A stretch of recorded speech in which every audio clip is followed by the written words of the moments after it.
Silent sentinels begin protesting in favor of women's suffrage or the right to vote in elections, protesting right in front of the White House. Woodrow Wilson calls for peace without victory in Europe, and the Seattle Metropolitans become the first team based in the USA to win the Stanley Cup. The year is 1917, and this is what was on offer over at Mercer. But before getting into all of it, I'm Jay. Welcome to What It's Like, the automotive channel that takes a closer look at cars that you may have never heard about. Companies such as Page, Detroit Electric, Hupmobile, Pullman, just to name a few. This channel is home for the orphan cars. We post between 4 and 5 episodes each week, with engine episodes generally on Wednesdays. If that sounds of interest, the channel that you'll totally dig, subscribe and hit the bell icon next to it to never miss a video. Wait a second. You hear that? Somebody's having a bad day. Spring is finally here. If you have a cool car in your personal collection, or maybe you have a YouTube classic car channel, or maybe you're just in the automotive sector in general and you would love to collaborate, this is your invitation. Drop me a line at what_its_like@yahoo.com if interested. 1917 Mercer model lineup. But before getting into all of that, Mercer was formed in 1909, Trenton, New Jersey. The Walter Automobile Company, which built the Walter and Roebling and Planch automobiles. Washington Roebling II took over William Walter's company. Ferdinand Roebling was the president. John Cooser. Also, I'm not the best at pronunciation, so I just want to say that first and foremost. John Cruiser was the secretary and treasurer. The first Mercer car was built in 1910 and had a lot of styling cues taken from the 1908 Walter. The main driving force behind the newly formed Mercer company was the Roebling family and Cooser family. Mercer was a family business. For those that don't know, the Roeblings built the Brooklyn Bridge in New York City. A.R. Kingston, E.T. George, and C.G. Roebling designed the early cars, the early models. The Speedster is the car that Mercer is best known for, offering the Speedster right out of the gate, which was a two-seat open car. Often noted as America's first sports car, they were heavily raced in 1911, winning 5 of the 6 major race events that year. Mercer was moderately successful, much like this channel, and it was a bit of a roller coaster ride. Lots of ups and downs during its 15-year run making cars. Washington Roebling II, the guy who arranged the takeover of the Walter Company, would die unexpectedly while on the Titanic. His body was never recovered. He was only 31. Mercer Automobile Company kinda sorta lost their way. They were taken over by a group of outside investors in 1919. Former Packard VP Elmland S. Hare became president, and this kinda sort of marks the beginning of the end for Mercer.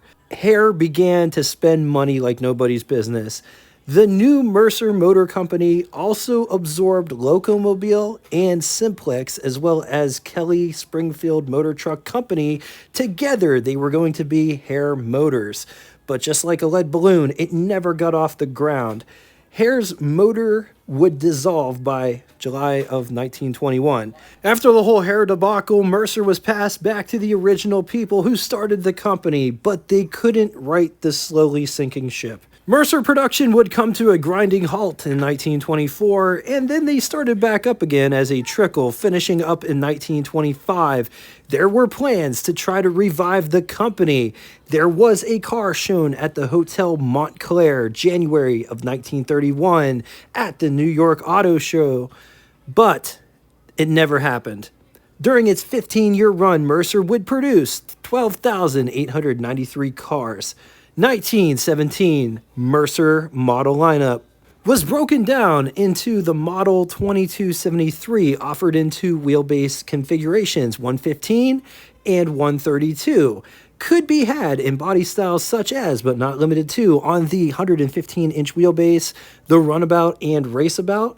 And the longer chassis could be had as a touring, sporting, town car, and limo.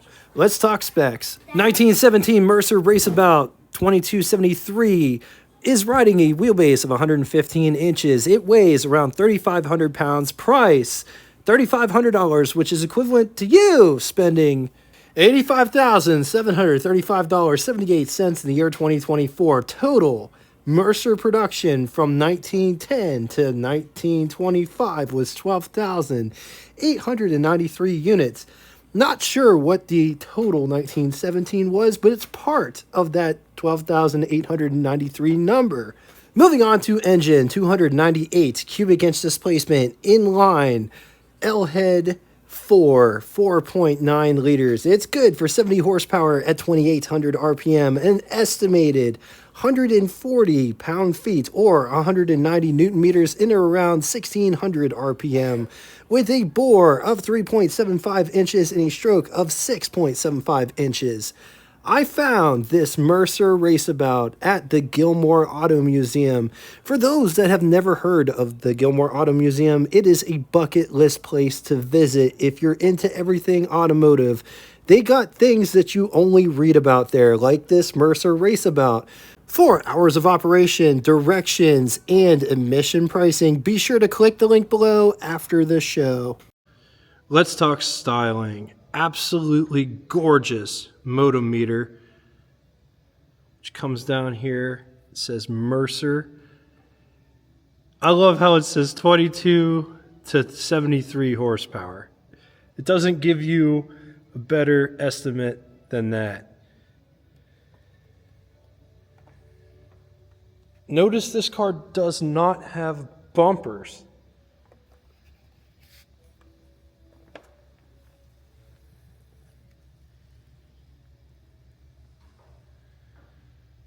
The headlights sit on these bars, and notice it has a bar that goes to the other side for rigidity of the fenders so you don't get them flapping as you're going down the road. The headlights have all of these bars inside.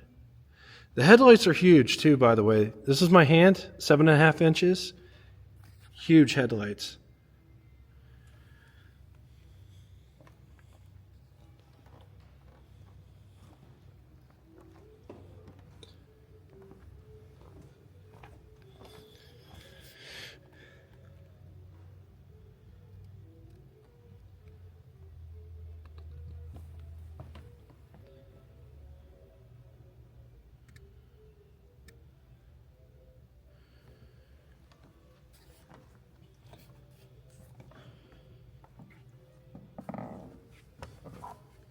Storage compartment behind that door.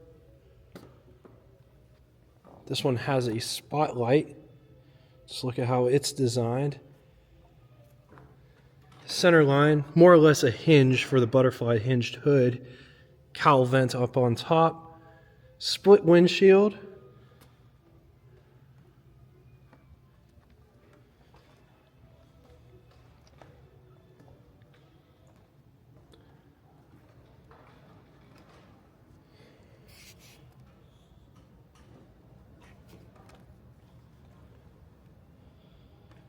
Brake lights. Notice this one has 2 spares in the back. The gas filler is on the passenger side. Also notice this car does not have a brake light on the passenger side. It has a gas filler on the passenger side. And it looks like this car has an in-body trunk.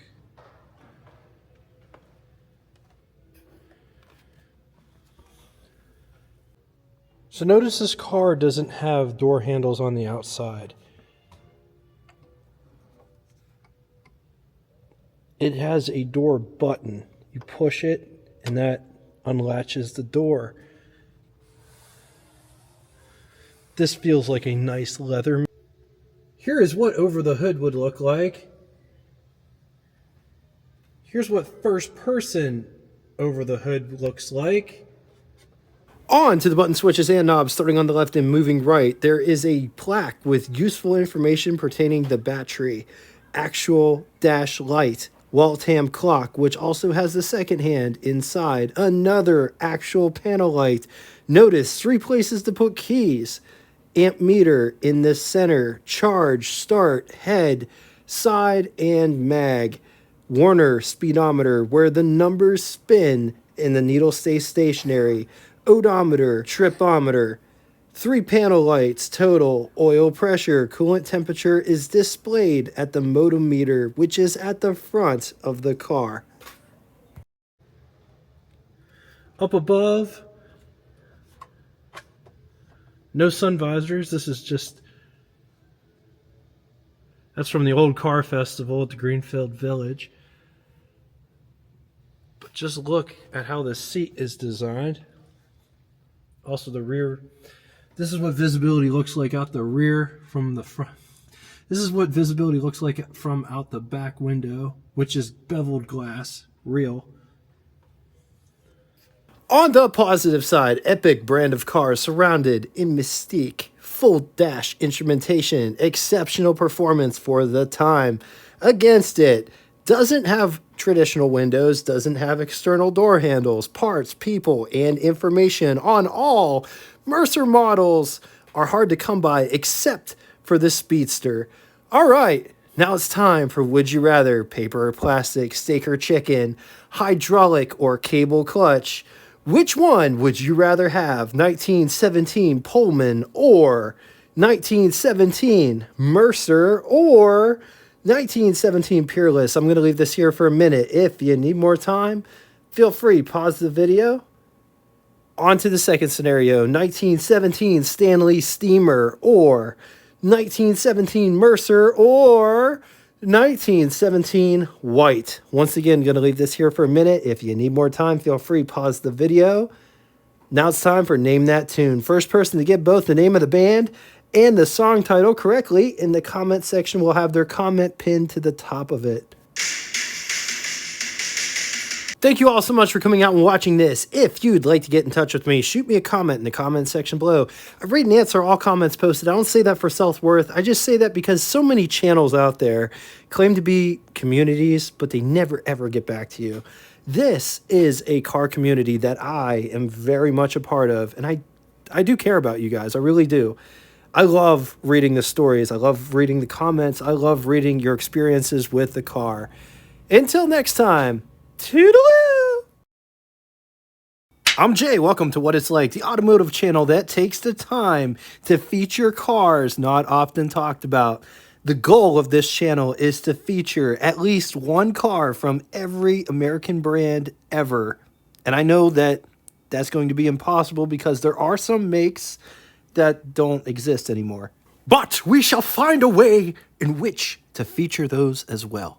We post between 4 and 5 times a week, generally. I try to post 4 or 5 times a week. I feel like a complete failure when I don't post 4 or 5 times a week. So this is crazy. Summer is almost here. If you have a cool car in your personal collection, maybe you're affiliated with an automotive, maybe you have a car...